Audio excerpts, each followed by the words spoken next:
Chapter 3. The Law of Perception.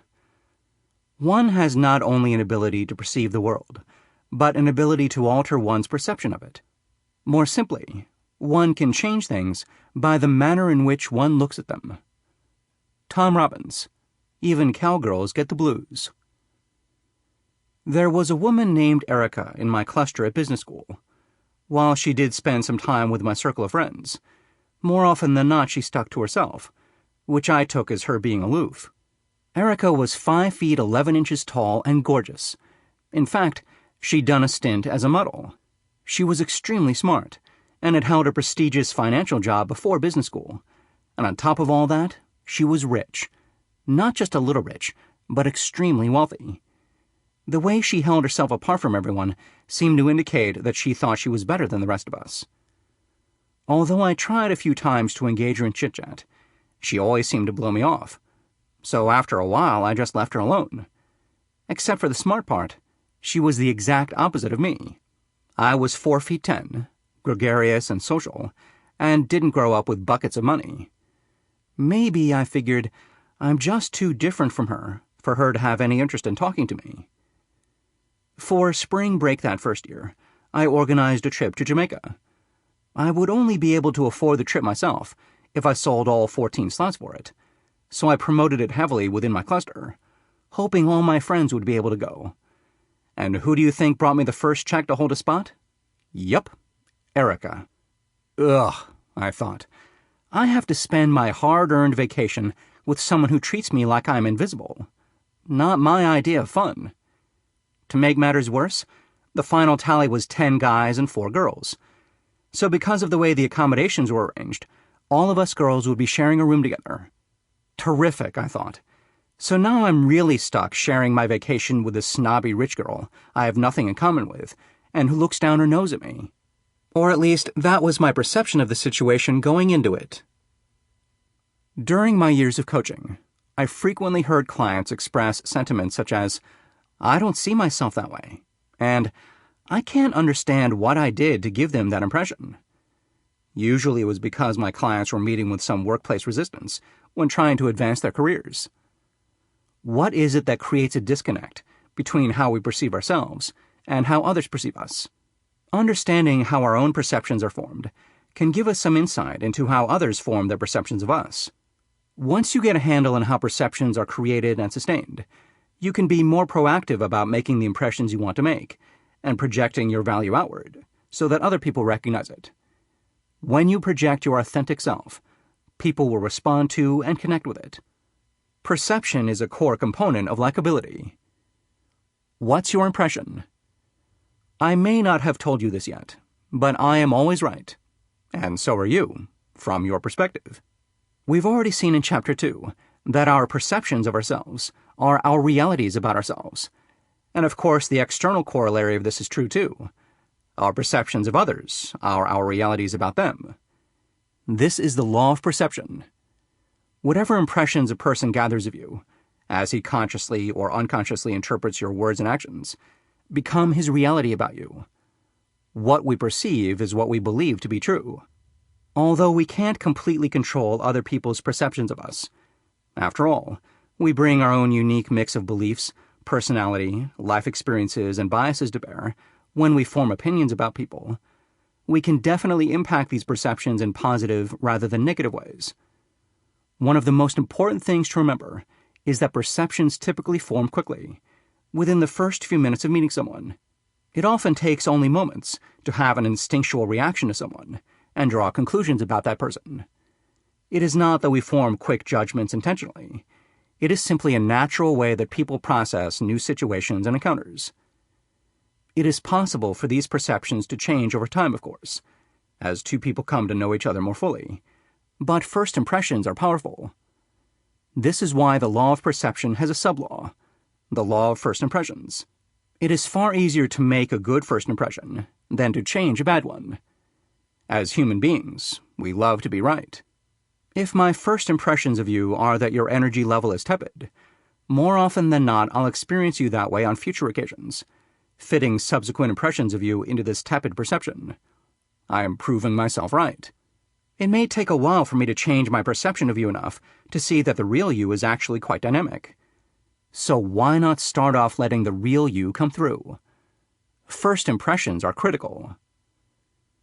Choose your perceptions. As it turned out, that spring break trip back then wasn't at all bad. In fact, it was phenomenal, in large part because Erica turned out to be great.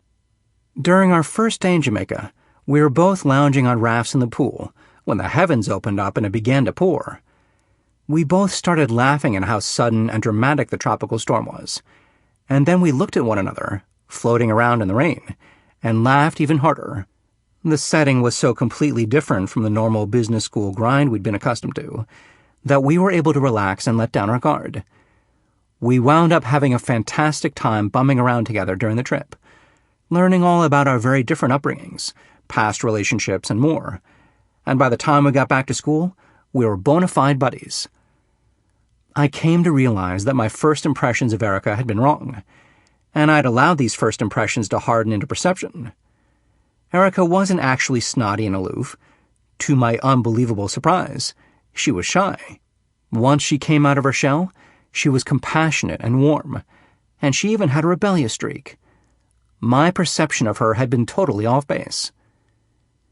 There can be many reasons why our perceptions of people differ from who they really are, why authenticity and likability get lost in translation, as it were.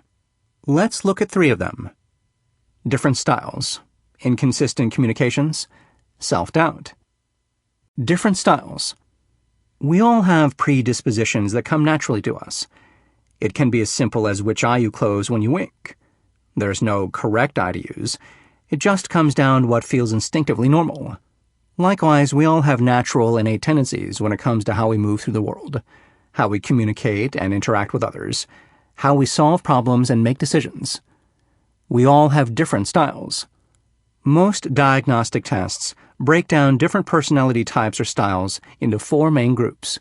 Some, such as Myers-Briggs, divide the types even further, but groupings of 4 are basic enough to easily grasp, yet substantive enough to contain useful information. When I'm working with clients on determining their styles, I use an online assessment called the Needling Brain Instrument, NBI, that breaks things down into 8 dimensions. You can take the full assessment by going to www.11lawsoflikability.com/assessment. Enter the code BOOK11 to receive a discount on the assessment. However, everyone can get a general sense of basic style types by answering a few questions and applying the answers to a 4-part matrix. One axis of the matrix represents how you make decisions, and the other represents what influences those decisions. Your natural tendencies, objective thinker or subjective thinker, rapid responder or considered responder, determine the category you fall within: straight line, zigzag, angle, or circle. Live the law. Understand you. Plot your style. Figure out where you fall in the style matrix by charting your natural inclinations. You may not exactly match each aspect of a trait description. In each pair of traits, just choose the one that most closely describes you. 1. How do you make decisions and contribute to conversations? Fast. You are decisive, quick to share your opinions, and animated during discussions, contributing frequently and using large gestures to express yourself. You tend to speak quickly and be direct. Considered. You think about your options before settling on your opinion. You listen to other people's input before offering your thoughts.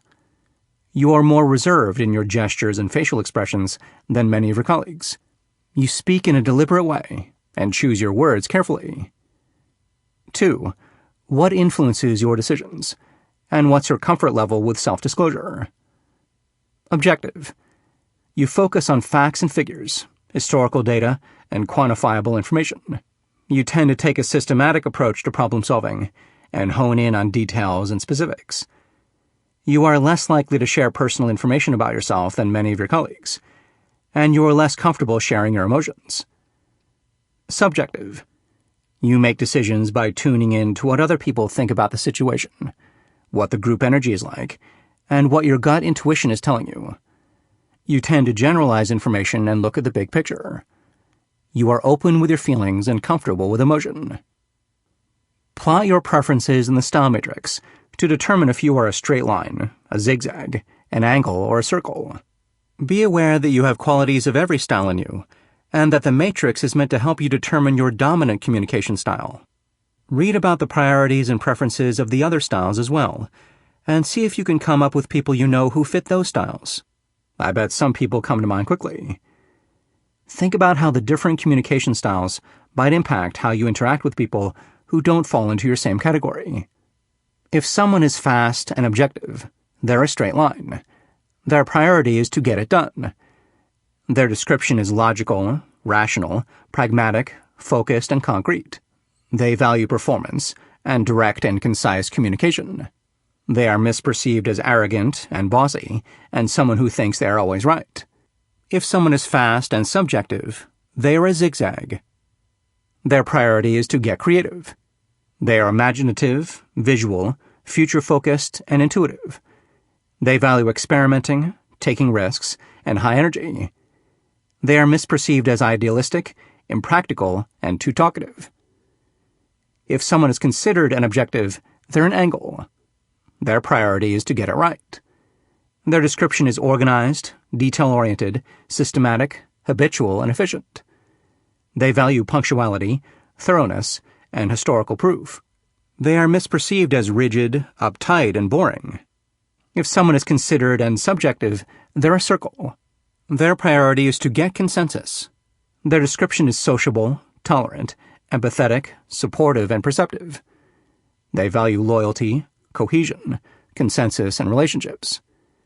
They are misperceived as too nice, a pushover, and overly sensitive. Of course, we all have tendencies that show up in other categories.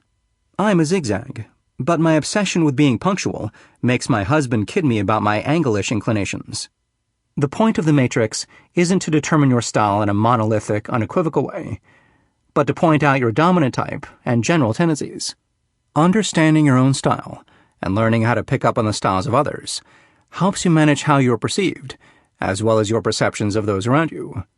Good connections aren't dependent on falling into the same style quadrant. Somewhat surprisingly, the best and most innovative collaborations are most likely to happen between people whose styles are diagonally opposite on the matrix. Because their approaches to problem-solving are so different, they tend to balance one another well.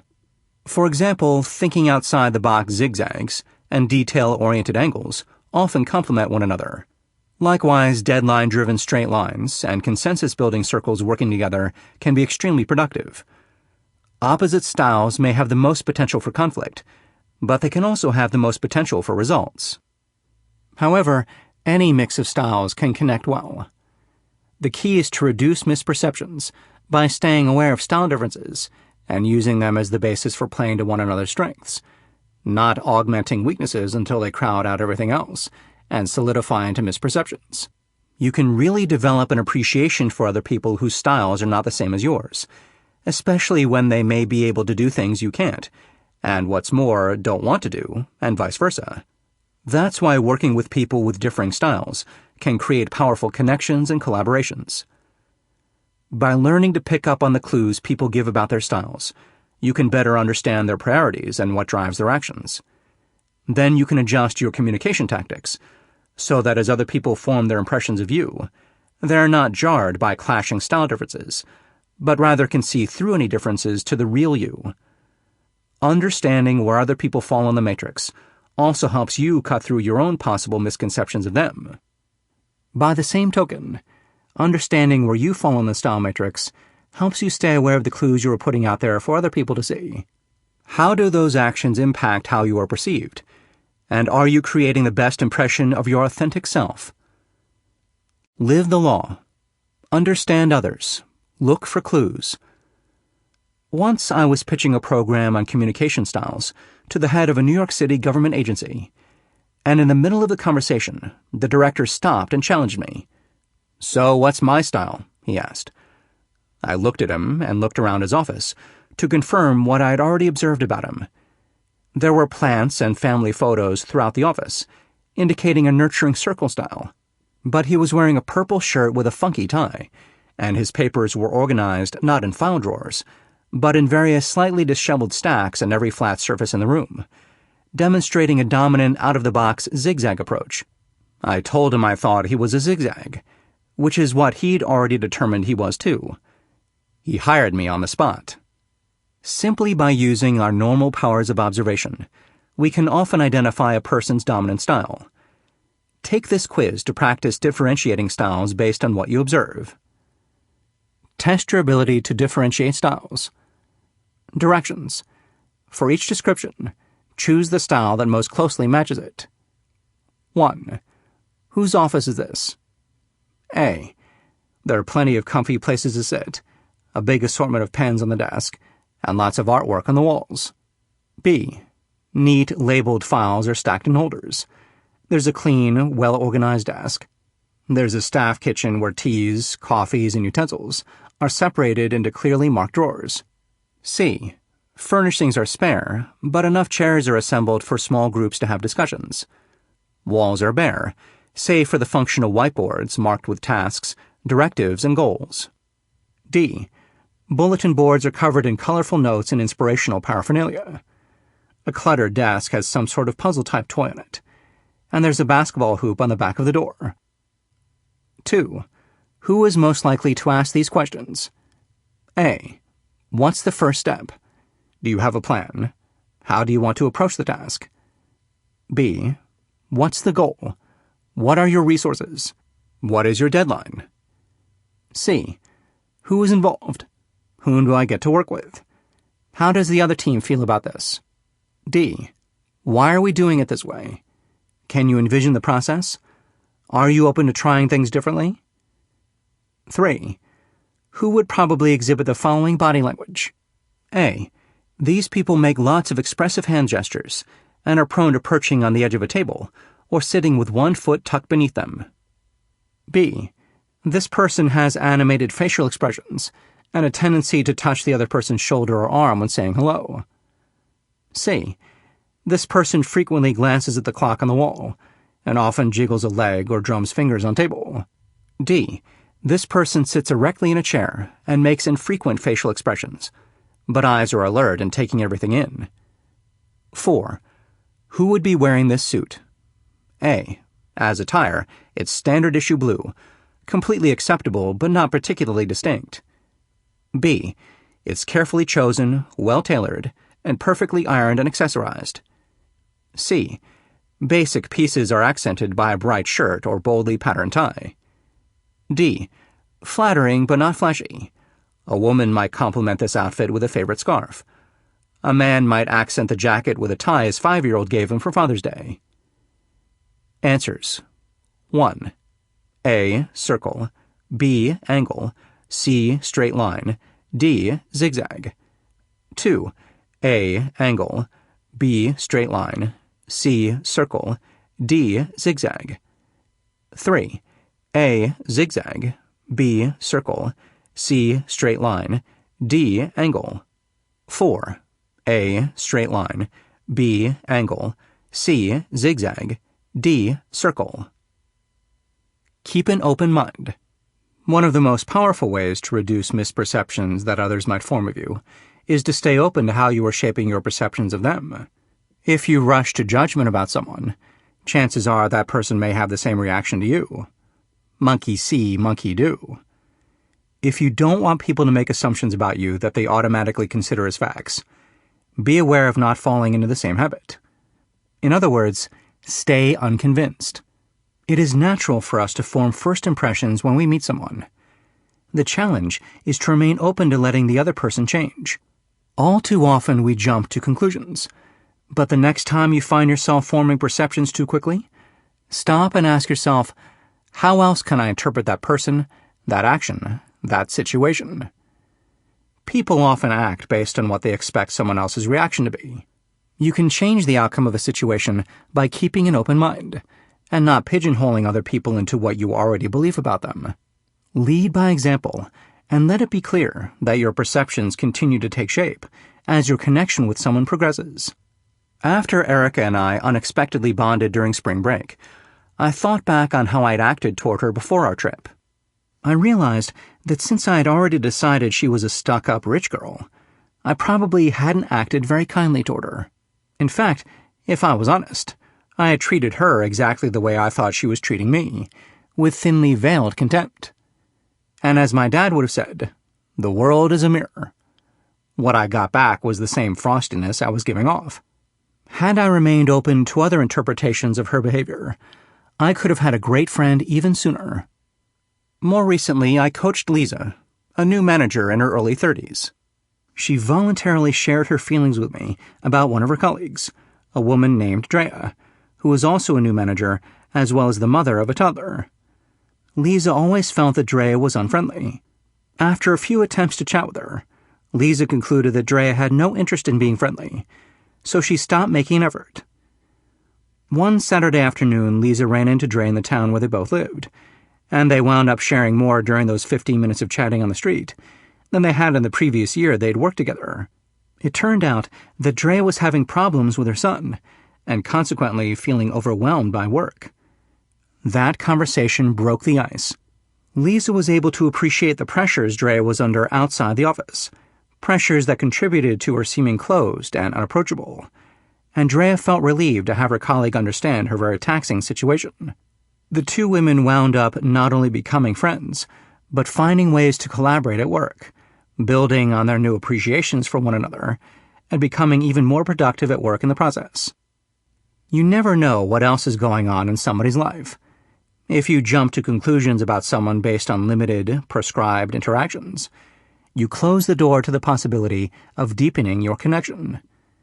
Whether with a new acquaintance or an existing relationship, stay open to the possibility that your perceptions aren't entirely accurate. It just may give you the opportunity to strengthen a bond. Inconsistent communications. There are 3 components that contribute to the signals you send out to other people, and they are often referred to by trainers as the 3 V's of communication. Verbal, the words you choose; vocal, the tone and animation in your voice; and visual, your facial expressions and body language. The key to transmitting the true you is to be consistent verbally, vocally, and visually when communicating. If not, other people will pick up on your mixed messages and perceive you as being inauthentic or confused. I was once hired by a top financial services firm to conduct workshops with senior executives about the employee recruitment process. One of the executives, a middle-aged man named Gary, was perhaps the most extreme example of an inconsistent communicator I've yet come across. Part of our work involved role-playing final interviews, during which the executive was to express the very real benefits and appeal of working for the company. When Gary and I sat down for the mock interview, he started his spiel in a monotone drone, telling me what a great company it was to work for, rarely making eye contact with me, and acting as if he was reciting a script. It was unbelievable. He was unbelievable, because he was being completely inconsistent in what he was communicating. If it had been an actual situation, and I'd been the candidate listening to him offer me the position, there's no way I would have been convinced by him to accept the offer. It's all in your body. My mother always told me, it's not what you say, but how you say it. Her words immediately leaped to mind when I came across the work of psychologist Albert Mehrabian. He's done extensive research to determine how, in a face-to-face setting, someone is most likely to feel about you. In his book Silent Messages, Mehrabian lays out a formula for the factors that constitute a person's total liking: 7% verbal liking, plus 38% vocal liking, plus 55% facial liking. In other words, what you say has very little meaning if your body isn't backing it up. Think about the average teenager who may say, "Fine," with crossed arms and a gaze fixed on the ceiling.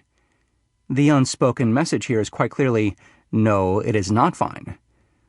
When you meet someone for the first time and say, "It's so nice to meet you," do you typically use a warm tone of voice, smile, and look that person directly in the eye? Or are you more apt to shyly avert your gaze, or speak in a clipped manner that indicates you're short on time? What are you visually communicating to the other person? Are your vocal, tone, and visual, facial, and body communications backing up your verbal message? Decide what image you want to portray, and then determine how to convey it. Your body language can divulge your disinterest, or conversely, it can affirm your attentiveness and confidence. Live the law. Use what your mama gave you. After coaching thousands of students on interviewing techniques, I've come to realize that people are largely unaware of their natural body language. I often think about the first time I was videotaped for a practice interview while still in business school. I was a curl twirler. While answering questions, my finger would be winding and unwinding a lock of hair. Not exactly the professional image I wanted to project. Increasing your awareness about your body language is an effective way to improve it, ensuring that it's in sync with the verbal messages you want to transmit. Follow these steps. Learn more. What are you communicating with your body language? The best way to find out is to watch yourself on video. If you already have footage, pull it out and watch it. Even a few minutes of video recorded on a smartphone will show you what you need to know. Are you smiley but slouchy? Alert but off-puttingly stern? Make note of the things you are naturally doing well and where you could use improvement. Do you laugh nervously? Play with your rings? Jingle something in your pocket? Even being marginally more conscious of the unspoken signals you are sending goes a long way, compelling you to stand straighter and maintain eye contact. If you don't have video footage of yourself to watch, just ask some people who know you well what your common fidgets and general mannerisms and body language are. They will be able to tell you. Pay attention. Watch the body language of those around you. What types of gestures, stances, and facial expressions do people exhibit? And what messages do these signals convey to you? If you observe things that resonate with you in a positive way, try incorporating them into your own body language repertoire. Expanding our abilities to communicate is all about skill development, and new skills need to be practiced before we can become comfortable with them. 3. Pick and choose. The following behaviors are common and powerful transmitters of nonverbal signals. Choose one or two where you have room for improvement, then practice the behavior. Eye contact. To express interest and confidence, eye contact needs to be consistent. Practice in a mirror if you have to, looking yourself straight in the eye and imagining yourself talking to an important client or senior colleague. Maintain eye contact in a natural way. This doesn't mean staring. It means engaging. With positive, effective eye contact, there are breaks of usually 2 to 5 seconds that naturally happen between the periods of eye contact. Pauses. Pauses are powerful. They can communicate thoughtfulness, confidence, and a natural comfort with your surroundings. To transition from pauses back into conversation, use phrases that remark on what the other person just said, or seek to clarify it if necessary. I have never thought about that before. Or, if I understand you correctly, you are saying, stance. Stand tall. A slouch or an overly relaxed stance reads as lacking assurance in yourself and interest in the other person. I'm only 4 feet 10, but when I imagine pulling up on a marionette string attached to the top of my head, everything straightens out. I can't tell you how many times someone has come over to me after one of my presentations and said, "Wow, you really are short." They're always surprised to stand next to me and get a sense of my actual height, because they say, "You come off as being taller." Voice. Forcing yourself to sound unnaturally animated or enthusiastic can backfire. It comes off as insincere and fake. Improve your vocal signals by making sure your delivery sounds confident. Don't mumble or speak in a stilted fashion. Resist the urge to use ums and ahs. And don't end your sentences by raising your voice as if you're posing a question. Self-doubt. A common reason our bodies and voices can often give us away is that we are feeling self-doubt. If you don't believe the message you are trying to transmit, why should anybody else? In Chapter 2, we discussed the law of self-image and looked at how to connect with our best images of our authentic selves.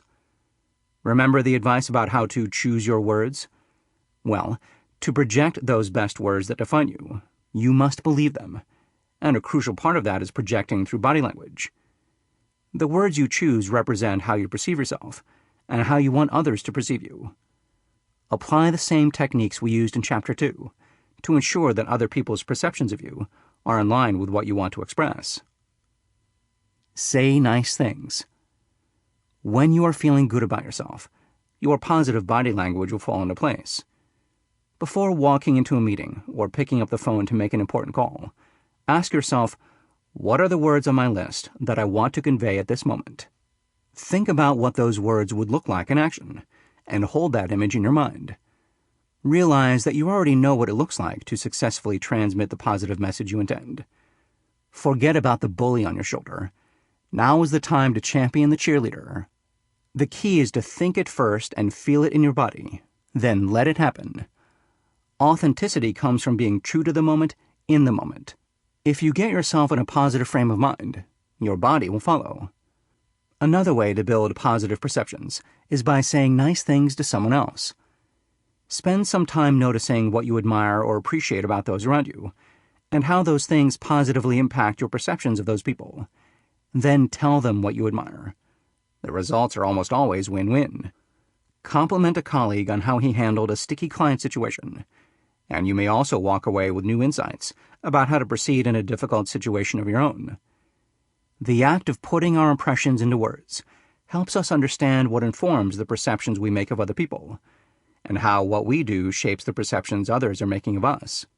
Even telling a stranger what you admire about her can have a positive impact. Complimenting that woman in front of you in the grocery store checkout line on her coat makes both of you feel good. Saying nice things to people we don't know can even yield more far-reaching results. My friend Bill likes to ride his bike to the gym, and for a time he kept noticing a beautiful bicycle that was often locked to the rack. One morning, as he was leaving, the owner of the bike was there unlocking it. Bill went up to him and told him that he thought the man had the greatest bike he'd ever seen. They ended up chatting for a half hour and realized that they had all sorts of things in common. The guy was a law professor at the nearby university where Bill had received his marketing degree. The two became friends and not only started biking together, but also on several occasions recommended clients to one another. Communicating what we appreciate by saying nice things has powerful results for ourselves and those around us. Opening up a conversation can be opening up a world of new possibilities. Use positive framing. Imagine that you have two direct reports, and you ask each of them how things went on a task they've just completed. One answers, "It didn't go nearly as badly as the last time. That last one was a disaster." The other says, "I learned a lot from the last experience, and this time it went much more smoothly." The content of their responses is not significantly different, but which one has the more positive impact on your perceptions of the employee? The second one, of course. Emphasizing the negative creates a negative impression. Emphasizing the positive puts the speaker in a positive light.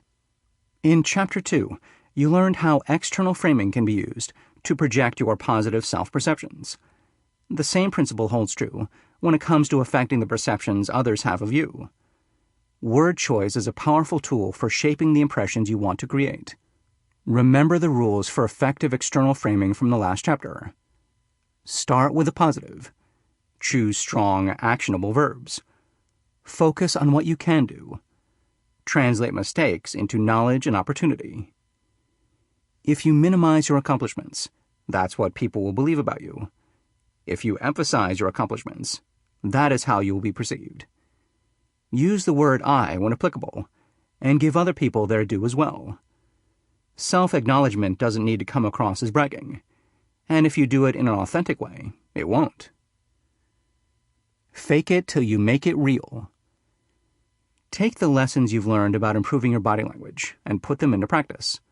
Stand tall, make direct eye contact, and remember to smile. Even if you've still got the training wheels on, once you start presenting the image of yourself that you want others to have, you'll see that it has a powerful impact. If you seem to believe in yourself, others will too.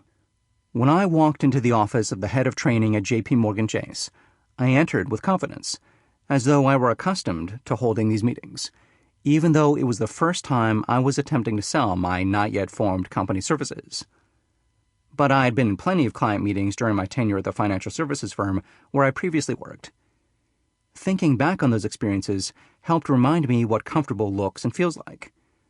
By tapping into my memories of these similar situations, I leveraged that past experience to instruct myself how to act as if and I landed the client. How I perceived of myself was how the client perceived of me. Work from the outside in. Just as what you wear affects how you feel about yourself, it also has a dramatic impact on how others see you. I remember teaching a week-long seminar, and when I walked into the room on the first morning, there was a woman wrapped in a thick black jacket hunched over one of the tables. The way she held herself, hidden in that dark coat, with something of a scowl on her face, made me assume that she would be cold and reticent. But when I turned to start the session, I saw that she had taken off her coat, and underneath was a bright orange top. The vibrant color brought a huge smile to my face, which is what she saw when I greeted her, and she beamed right back. If she had still been wrapped in the thick, dark jacket, I'm sure our initial encounter would have been more formal, because I would have been approaching her with the less than welcoming first impression I'd formed based on her attire, hunched body language, and scowl. Instead, the sunshiny hue of her top instantly changed my perception of her, and we were able to connect with one another's warmth immediately. Be you, be aware, be flexible. The power in understanding how our actions create others' perceptions of us is that we gain significant control over creating those perceptions. Be comfortable being you in a situation, and be aware of the signals you are picking up from others. Use your knowledge about styles to stay flexible, and moderate your behavior to the best effect. If you're a zigzag and approach problem-solving from all sides at once, but you are working with a straight line who is focused on achieving the most direct results, rein in some of your zigzagging to increase the effectiveness of the collaboration, and convey that you can adapt to different situations as needed.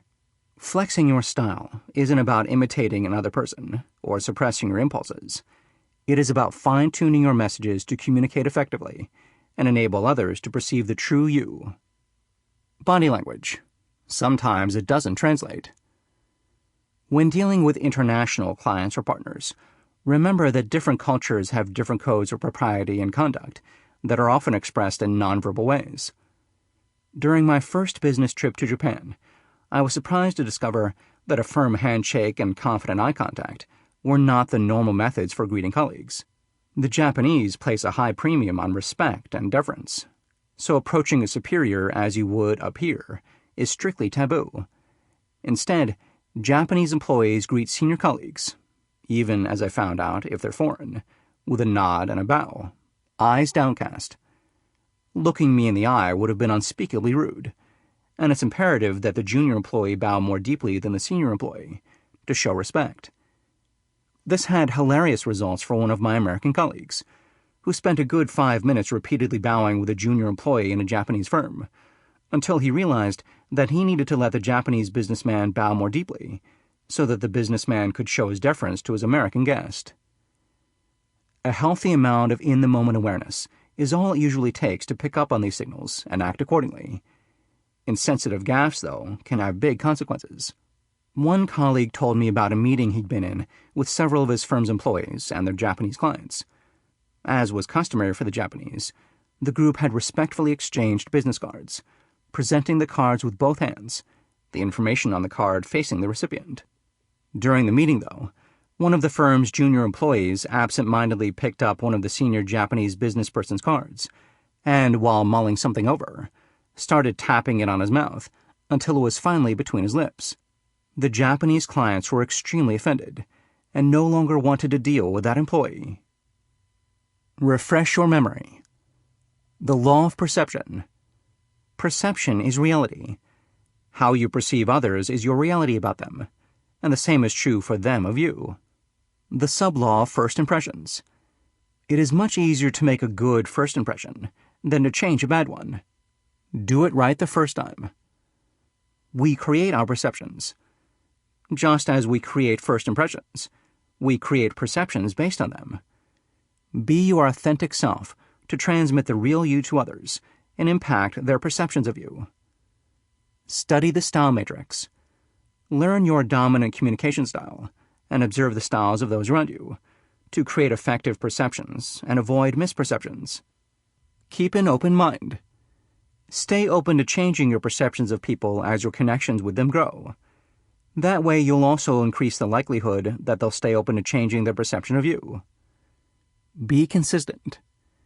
To positively communicate your authentic self, make sure all your modes of messaging, verbal, vocal, and visual, are in sync. Do away with self-doubt. To connect with your best perceptions of yourself and convey those perceptions to others, harness the strategies of saying nice things, using positive reframing, faking it till you make it real, and working from the outside in. Be flexible. Be aware of the signals you are putting out there and the ones other people are transmitting to you, and modify your behavior when necessary to ensure you are being perceived in the most authentic way. Chapter 4. The Law of Energy. Our energy is in proportion to the resistance it meets. William Hazlitt, 17th century essayist. A few years ago, I was hired by Rick, the director of undergraduate career counseling at a university, to conduct a series of workshops about interviewing skills. At the end of one of the sessions, we went back to his office to chat about the immediate student feedback, which had been extremely enthusiastic. A former student who took my workshop the year before had joined me in my presentation to share how he had put the techniques he'd learned into action and landed his first choice job. Rick and I were both beaming as we discussed how the students seemed to be incorporating the skills we were teaching them. Then we had to wrap up our conversation because Rick had a one-on-one meeting scheduled with a student. At that point, I observed a distinct change in Rick's energy. The smile disappeared, his body seemed to tense up, and his demeanor became distracted. I wondered if I had said or done something to upset him, and asked him. It turned out that the meeting he was about to have was with a student who, in his words, drove him crazy.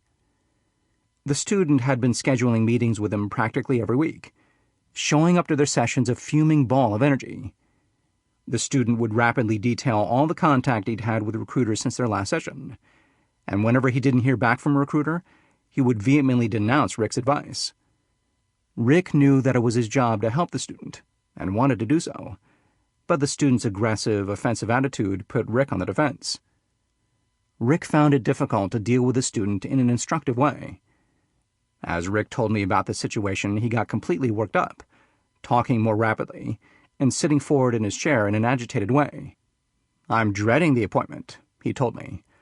"I always feel so frustrated and useless after meeting with a student, and he walks into my office with such an attitude." I listened attentively, indicating that I could empathize with the dread he was feeling about the upcoming meeting. Then I said to him, "Let's try something. Tell me about a student you really like." Rick told me about another student he was working with one-on-one, but this student he found to be dynamic, proactive, and engaging. In fact, Rick was able to successfully connect the student with an important recruiter. As he told me the story, his tone of voice became lighter, his body relaxed, and suddenly he was smiling again. "Okay," I said, "I want you to keep this second student in mind, the one you really admire, until the problematic student walks in the door. See if you get a different response from him than what you were used to." He agreed to give it a try. Later that afternoon, Rick called me. "That was so great," he said. "It totally worked. I had a completely different kind of interaction, and our meeting was positive and productive." He couldn't get the words out fast enough. Whenever we saw one another, Rick kept me posted about his progress with his student. Future interactions between the two of them continued getting better, and eventually he came to not only understand and more effectively assist the student, but to like him as well. During any interaction, each person involved transmits energy that affects the dynamic of that relationship. Becoming more conscious of how we are acting and feeling, how the other person is acting and feeling, and what that combination contributes to our encounters, is a powerful tool for harnessing likability and building meaningful connections. Often we are not even aware of the energy we ourselves are giving off. Energy impacts our communication, and it can either work for us or against us. Energy is contagious. Think about a recent situation that went well for you. If you had to describe your mood during that moment and your approach to the situation, what would you say? Whatever words you use, describe the vibe you're giving off and the energy you are putting out. Your description should encapsulate the feeling the other person or people were getting from you, perhaps even before you said a word. Sometimes people might even sum up their natural energy and approach to life as a motto: never let them see you sweat, or you're never fully dressed without a smile. These are their words to live by, and they can encapsulate energy in a distilled, tangible way. Energy is derived from both your natural personality and your actual mood in a moment. You can feel your own energy in your body, your face, your stance, even in the way you are breathing. Other people pick up on these signals and on the words you choose in a given moment. Likewise, you pick up on the energy of others and respond to it in kind. The kind of energy we bring to a situation impacts the ways our interactions with the world unfold. Energy is contagious. That is the law of energy. Our own output of energy can energize other people or deflate them, contribute to productivity, or add to the confusion. Energy affects the course of interactions and facilitates connections. Your energy during an interaction will be picked up on by others and influence the outcome. What you give off is what you get back. So getting your energy to an optimal place before entering a situation can make all the difference. The key is to enable the energy that is going to best serve the situation. When we understand that energy is something we create, we can work on driving the energy rather than having it drive us. In other words, know what energy is most useful to bring to a given situation or when dealing with a specific person, and get yourself to that optimal place so that you can better influence the outcome. Finding energy that works. To be perceived as authentic and sincere, you must be true to yourself and your energy in a situation. The key isn't to artificially be the peppiest person in the room. It's far more important to be sincere. But this doesn't mean letting a bad day ride roughshod over you and the energy you are putting out to others either. We can put forth positive energy that is sincere, even when faced with challenges, difficulties, or distractions. This is a fundamental part of connecting effectively. Learning how to put out the right energy at the right time in the right place, and doing it authentically, is a fundamental part of effectively connecting with others. Authentic, positive energy is likable. To understand how the law of energy works, consider 3 questions. 1. Where is your energy right now? 2. Where is the other person's energy? 3. What energy knowledge do you possess about yourself and about the energy expectations that exist between you and the other person? You first. Where is your energy right now? To harness our energy to the best effect, we must be in tune with it. That means knowing what vibe we are giving off at any given moment, determining how well it is working, and if necessary, adjusting it.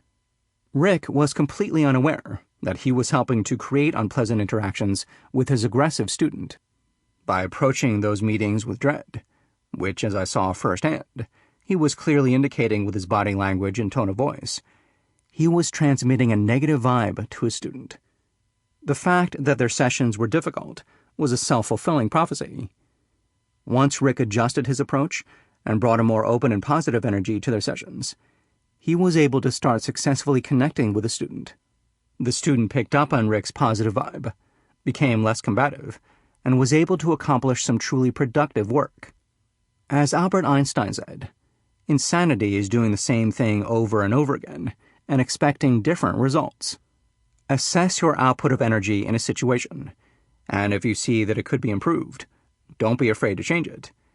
If necessary, you can tap into memories of other times you've naturally exuded positive energy, and harness these recollections to adjust your approach to a new situation or person. Remember, too, that it is sometimes necessary to lead by example.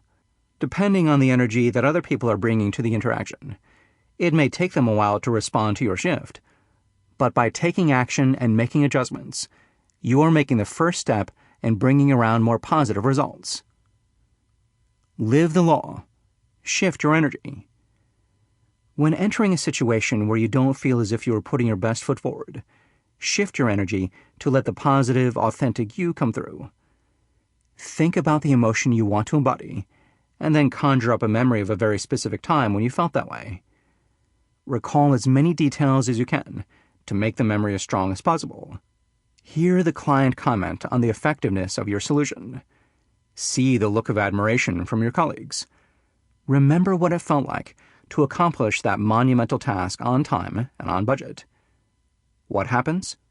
If you practice this simple technique, you will find that your body relaxes, you feel more naturally confident, and your energy shifts toward the memory energy, that positive energy you are reconnecting with.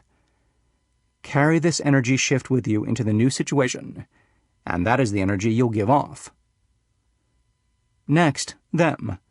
Where is the other person's energy? A connection is something that, by virtue of what it is, requires two people. To impact the energy of a situation in the most positive way, we need to be aware not only of our energy signals, but the other person's energy signals too. There are many times when we already instinctively do this. When we call someone, and the person answers with a hello, we immediately interpret the energy on the other end of the line through the single word and the way it was delivered. Was it curt, chipper, or guarded? Body language, tone of voice, and rate of speech are all indicators of someone's energy. Someone who is making sweeping arm gestures and talking a mile a minute in a scattered way gives off a completely different vibe than someone who is speaking calmly and reflectively, with arms crossed, in a manner that indicates careful contemplation. Be open to the fact that your interpretations of energy signals might need more clarity to be fully accurate. Downcast eyes and crossed arms might indicate that someone is uninterested or bored, but in a different context, those gestures might just mean that the person is giving the matter further thought. If you are unsure of the messages someone is sending, ask questions to gain clarity. Be aware of your timing and tone when making such inquiries, and use neutral language. You can broach your desire for clarification with such phrases as, "Would it help to talk through anything? What else is on your mind? What do you think about that? Is everything okay?" Energy has power. In addition to harnessing your own energy, understanding the energy that others bring to a situation is vital to impacting the overall shape of the encounter and its outcome. The most powerful experience I've had to date happened while conducting a seminar on conflict resolution at a government agency where employees of many different ethnicities worked. In the morning, we focused on the best language to use when addressing workplace conflicts, the different approaches that can be taken to resolve conflicts, and how to improve communication. At the end of the day, I paired off the staff members to discuss and verbalize real workplace conflicts. One woman told her partner that she'd overheard one of their coworkers, an Irish-American woman, say about a client, "My word, why can't people just speak English?" The comment had really hurt the woman who was relating the anecdote. She herself was Latina, and she'd taken the comment as a personal affront. She told her partner that after this happened, she found it difficult to work next to the woman or even speak to her, and in truth, hadn't spoken one word to her since the incident. I asked this woman if we could share the conflict with the group. She agreed, and so I asked her to relay the story to everyone. As she did so, her words, tone of voice, and body language all expressed the very strong anger she felt about the situation. Immediately, I could feel the rest of the group picking up on it. "You're kidding me," one woman shouted. "That's completely unacceptable," a man barked from the back of the room. With what felt like the flick of a switch, the group energy had become aggressive and hostile, and it just kept intensifying. It felt as if a mob mentality had suddenly taken over the room. "Okay, hold on for a second," I said. "Is it possible that this comment was taken out of context? Do you know the full extent of the client case history? Or what the exact exchange between the client and the worker was?" The group appeared willing to listen, so I continued. "Let's think for a moment about what else may have motivated this co-worker's comment." As the group began to discuss the different possibilities, the vibe in the room changed. Someone suggested that maybe the woman was frustrated by her inability to do her job. Another person suggested that perhaps the woman was afraid of losing her job because she was not bilingual. The Latina woman who'd originally related the anecdote even ventured that by not trying to understand the full context of the situation before taking offense at it, perhaps she had helped perpetuate the hostile work environment that she was complaining about. By the end of the session, the aggressive energy had dissipated and evolved into curiosity and even sympathy. By probing the situation and relinquishing fixed, rigid assumptions, the group was able to change its energy from negative to at least neutral and open, clearing the way to resolve the conflict in the most constructive way. Understanding the energy of a person or a group of people enables us to more productively connect with them. In the end, it's not about isolated individuals, but about how those individuals share their energies to interact, understand one another, and connect. Live the law. Meet them where they are. When you are faced with difficult, challenging, or unproductive energy from someone else, you have 4 options. 1. Add fuel to the fire. Often, this is the reaction that feels easiest and most instinctual, because you impulsively let loose with exactly what you were thinking and feeling. But this kind of reaction also demonstrates a lack of deeper understanding about the person or situation at hand. By simply returning someone else's negative or destructive energy, you exacerbate and amplify it. That's not a good outcome. 2. Brush them off. Imagine a coworker coming into a meeting, riled up about something. She's worked herself into a state, and your response is, "Just calm down. I'm sure everything will be fine." Such a response may seem well-intentioned. After all, you are just trying to counter or shift what you see as unhelpful or unproductive energy, but it typically backfires because it ignores and invalidates the coworker's current frame of mind and can leave her feeling misunderstood. Again, not good. 3. Extract yourself. This can be an effective method, as long as you are harnessing it in a positive way. Sometimes extracting yourself from a difficult situation can indicate that you are burying your head in the sand, avoiding it in the hopes that it will just go away. This can leave the other person feeling ignored, continuing the adverse energy. But if you realize that contributing your current energy isn't going to help the situation, extracting yourself can give you the chance to shift your approach and come back to the situation in a productive way. This option may also give the other person time to get into a better frame of mind and re-engage the situation with constructive energy. 4. Meet them where they are. Almost. This is by far the most effective way to help shift someone else's energy so that you can better connect. When dealing with other people, read the signals they are sending out, listen to what they are saying, and validate their energy state by responding with energy that is just below or just above what they are expressing. Matching their energy exactly will not help them shift out of a negative state, but almost matching it will let them know you understand what they are saying, and it will give them options for adjusting their energy positively. The response to the riled-up coworker isn't, "Relax, it will be fine," but, "Oh, I can't believe that happened," or, "I can see that you're really upset by that." Don't counter the coworker's frustration by playing it down. Instead, meet the coworker's energy close to where it is, then gradually lift the mood at a natural pace, helping him shift his energy and settle into a more moderate, open frame of mind. Helping other people make an energy shift increases our chances of connecting with them and building a meaningful relationship. It also increases trust and creates mood memory, a concept we'll take a closer look at in Chapter 8. Let's imagine one scenario with 3 possible outcomes.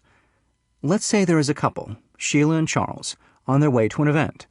Sheila is driving, and she's gotten rather lost, which makes her anxious that they'll be late. As she gets more and more turned around, she gets more and more upset, frantically expressing that she doesn't know what to do. She hates being late. Charles, sitting in the passenger seat, knows Sheila hates to be late. In the first possible outcome, he meets Sheila's panic with anger and shouting. Now not only are they lost and running late, but they're also in a fight. Charles exacerbated Sheila's panic by reacting to the moment's negative energy with more negative energy, feeding it back to Sheila until the situation is spinning out of control. In the second possible outcome, Charles responds to Sheila's panic with a casual, "Calm down, it's no big deal. Who cares if we're late?" Clearly, Sheila cares if they're late, even if Charles doesn't. And she interprets Charles's nonchalance as him not listening to and understanding what she is saying. She may even read more into it, hearing the unspoken message in his words, that her reaction is unreasonable and irrational. She gets even more upset.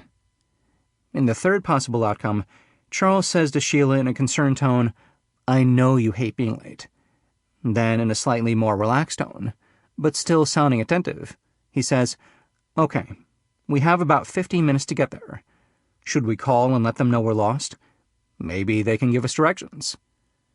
Now he's trying to meet Sheila close to where she is and help her shift away from her panic to a mindset that is better for her and the situation. Charles is demonstrating that he is concerned, interested, and understands Sheila's problem, and his energy matches hers in seriousness, but is several notches more calm. He is not flat out taking control in a way that would further set her off, but rather posing a question to create constructive energy so that they can both participate in solving the problem. I call this third response suggestive or probing questioning. The key is to remember that you might not get the answer you're hoping for, and you have to be all right with that. Otherwise, you are not truly asking a question, but rather issuing a statement with a question mark attached to it, and this doesn't keep the situation open to mutual resolution. If you don't get the answer you hoped you would, consider what else might be useful for the situation and try another tack. The previous example is a social situation, but the same principle holds true in the business world. Mood and energy levels can shift positively or negatively, depending on the actions and reactions of colleagues. A young colleague of mine, who was a few weeks into her new job, became upset that certain recruiting promises weren't being kept. She expressed her displeasure to an equally junior coworker, and he responded with a shock and outrage that matched her own. Feeding on that energy being reflected directly back at her, the woman marched over to HR and complained. As it turns out, the recruiting promises were going to be kept, but the woman was so new on the job that she didn't yet understand the company's procedures. Luckily, the situation blew over, though she of course deeply regretted filing the complaint, and even more deeply regretted having shared her dismay with that particular coworker. It immediately altered the course of their relationship, based on the woman's newly gathered energy knowledge. Building context. What energy knowledge do you possess? Energy knowledge is what you know about your own energy, and what you know about the energy that exists between you and another person, based on past experiences. Being aware of our energy knowledge is key. This awareness allows us to project the energy we want others to see, communicate effectively in day-to-day situations, and adjust our energy under special circumstances to affect the most positive outcomes. Knowledge is power, and energy knowledge is no exception. Your energy knowledge of you. We all have an energy persona. This persona is driven by our natural personality and general outlook on life, how we tend to view and react to different situations. What do you already know about your own energy? And are you aware of how other people read it? Even when the energy we're transmitting is good, it is important to understand what it is, and to adjust it at times to achieve varying results. Good energy doesn't necessarily mean happy. Rather, it means whatever is productive and authentic for the situation, and for you in that situation. My friend Mary is a reporter by profession, and naturally inquisitive, often asking lots of questions about what's going on in her friends' lives when they get together. But she noticed that frequently her friends didn't ask questions of her in return. Her energy persona was one of natural, perhaps constant curiosity, and it was apparent to her friends. But to build the friendships in a way that opened up avenues for more give and take, Mary had to consciously adjust her natural tendency to ask questions and insert her own experiences at the right moments during these conversations. Sure, there were one or two friends who were too self-absorbed to pick up on Mary's effort to adjust her energy, but most of her friends, whether consciously or not, noticed, and began talking to Mary about what was going on in her own life. One of my clients, a woman named Carrie, has a gregarious personality and radiates a you-can-lean-on-me vibe. She is proud of being there for her friends when they're going through something difficult, and she is often the one to call and check in on them when the chips are down. Then she went through her own difficult time and was deeply dismayed to find that her phone didn't ring. People weren't checking in on her the way she did with them. She approached her closest friends to find out why, and was shocked by their responses. "It doesn't seem like you want help," one of them said to her. And another said, "You seem so strong. You never seem to need anyone's help." Her competent, tough girl energy made her friends think that she didn't want or need help, when exactly the opposite was true. By letting down her guard and toning down her ultra-strong vibe, shifting her energy to become more vulnerable with friends, she was able to get the support she needed and that her friends actually wanted to give her. Understanding our own energy lets us know when it's working for us and when it's working against us. Adjustments to that energy at critical times can alter the energy of a given situation, making it more productive and fulfilling for all involved, increasing likability and the opportunities for connections. Live the law. What's your energy? To get a better grasp on what your natural energy is, it's quite simple. Ask people. Choose at least 5 people from different aspects of your life, and pick people with whom you have a well-established history. The more people you ask, the better. Start with these questions. How do you expect me to react when you are mad? When you're happy? When you're sad? In general, how would you describe my mood? How would you describe my personality? How would you say I respond when things get tough? What kind of friend or coworker am I? Write down their responses and look for the descriptive words that appear again and again. Scrutinize your findings to see if there are differences between work, family, and friend descriptions. Sometimes the energy we emit can vary based on environment, and yet all these different energies can be authentic to us. Your energy knowledge of others.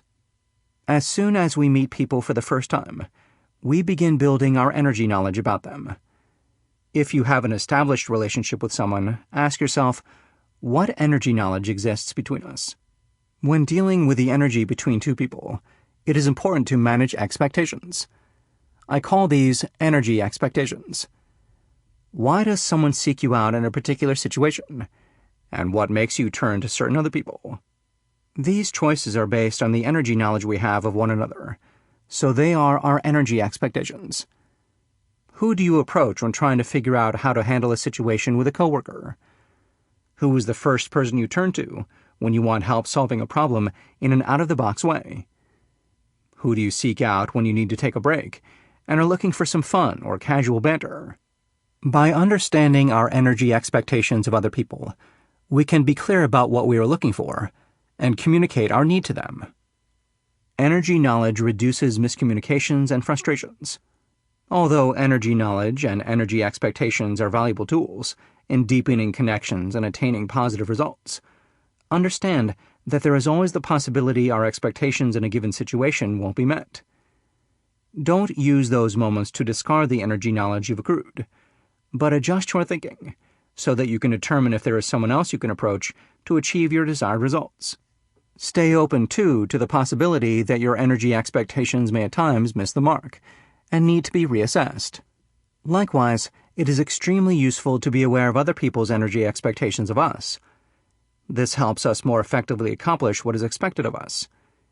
This knowledge can also help us decide when to consciously not fulfill those expectations if doing so would be detrimental. As an example, a good friend of mine, Brian, shared this story about an encounter with his coworker Jay, who came to him complaining about their boss. Jay groused about how the boss wouldn't sign off on a project, even though Jay had reworked it what seemed countless times. In the past, Jay had sought Brian's support and wanted him to take his side when he butted heads with the boss. Brian knew that this was Jay's energy expectation of him, but he also knew that it wasn't going to help the situation any to fulfill that expectation. Brian simply asked him, "Do you just want to vent, or do you want my advice?" He gave Jay those two options, essentially asking Jay how he wanted to proceed, but without giving any indication that he'd join Jay in bad-mouthing the boss. When faced with only those options, Jay asked for Brian's advice. Brian told him that he understood how frustrating the situation must be, but that maybe what Jay needed instead was a debriefing about the project with the boss, to cohesively assess trouble spots, rather than reflexively responding to criticism in increments. Jay did eventually complete the project, and Brian had helped him by not fulfilling the immediate energy expectations. What we want, that is, our energy expectations, may not be what gets us a desired result. In other words, people are not always looking for productive energy. There is no surefire way to deal with this possibility. Ask yourself, what would help at that moment, and what would help in the long run? If it would help, ask the other person these questions too. Seek to strike a balance between what they want and what might actually serve them best. If you give in to unproductive or destructive energy expectations, could it possibly harm the relationship or adversely affect the situation? Our authentic energy is generally a consistent thing, but there are always moments when it may be adversely influenced by internal or external forces. This doesn't negate the energy knowledge we've accumulated, but rather reminds us how to harness what we know about energy to create positive outcomes even in challenging situations. Live the law. Does it serve? Energy is the unspoken element present in any exchange, so it is important to be aware of the energy you're bringing with you to the interaction. Does your energy serve you, the situation, and the relationship?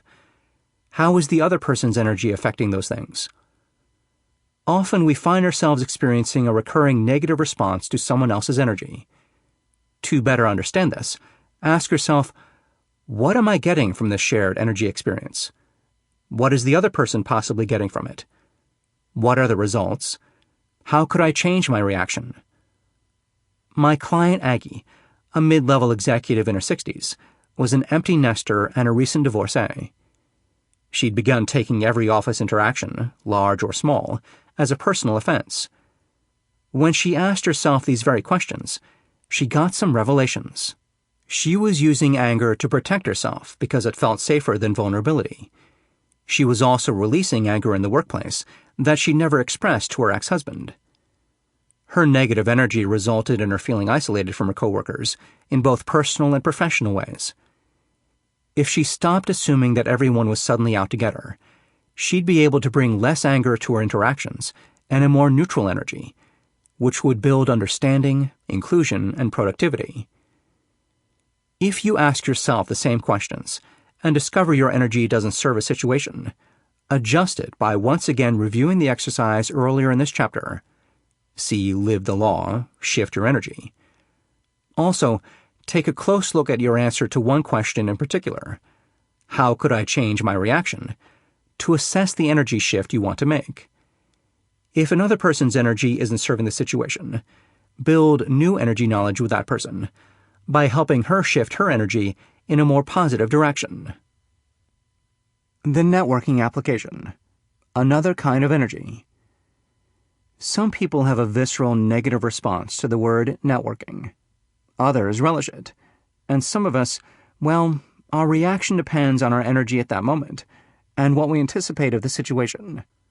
Use your energy knowledge of yourself to determine your networking energy. Under what circumstances does your best authentic energy come through? For instance, do you have the most natural positive energy during lunch or dinner situations, where you talk in a focused way with one or two people at your table? Or is your natural energy best at events such as cocktail receptions, where there is the opportunity to have brief interactions with many different people? Do you connect most positively with others at daytime events, or at those that happen after working hours? Our energy ebbs and flows with different situations, locations, atmospheres, and times of day. Once we understand our networking energy, we can use it to create opportunities that align most fruitfully with how we naturally are.